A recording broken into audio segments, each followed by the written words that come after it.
ناظرین، فاٹا انضمام کے بعد بھی قبائلی عوام اور سکولز کی حالت نہیں بدل سکی ہے۔ ضلع خیبر کے علاقے باڑہ میں آدھے سے زائد سکول عمارتوں سے محروم ہیں۔ بچے ٹھٹھرتی سردی میں کھلے آسمان تلے تعلیم حاصل کرنے پر مجبور ہو گئے۔ بنیادی سہولیات دور دھوپ اور بارش سے بچنے کے لیے چھت تک میسر نہیں۔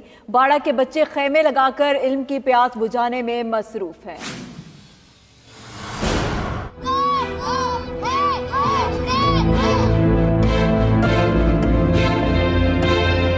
ٹھٹھرتی سردی میں علم کی شمع جلائے خیمہ سکول میں بیٹھے یہ بچے ہیں۔ قبائلی ضلع خیبر کے علاقہ باڑہ کے 10 سال قبل امن اور تعلیم دشمنوں نے یہاں کے 482 سکولوں میں سے 180 کو نشانہ بنا کر تباہ کر کے بچوں سے حصول علم کا حق بھی چھین لیا۔ امن کی بحالی اور فاٹا کے خیبر پختونخوا میں انضمام کے 1 سال بعد بھی تحصیل باڑہ کے بچے خیمے لگا کر علم کی پیاس بجھانے میں مصروف ہیں۔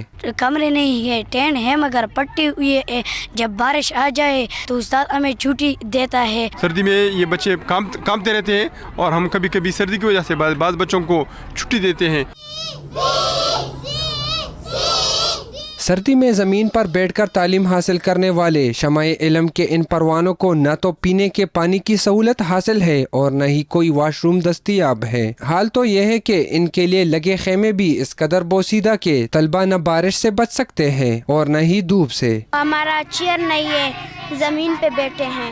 2009 میں ڈیمیج ہوا ہے اور دوبارہ ہم نے شروع کروایا ہے 2016 میں ہم آئے ہوئے ہیں۔ جب سے آئے ہوئے ہیں یہاں باہر خیموں میں بیٹھے ہوئے ہیں۔ فاٹا انضمام کے بعد بھی محکمہ تعلیم نے ان علاقوں کے اسکولوں کی حالت بہتر بنانے کے لیے دعوے تو بہت کیے لیکن عملی طور پر کچھ نہ ہوا۔ یہی وجہ ہے کہ کچھ طلبہ نے تو تعلیم ہی چھوڑ دی۔ ضلع خیبر کے علاقہ باڑہ کی یہ طالبات فاٹا کے خیبر پختونخوا میں ضم ہونے کے بعد بھی چھت سمیت دیگر بنیادی سہولیات سے محروم اس خیمہ اسکول میں تعلیم حاصل کرنے پر مجبور ہے۔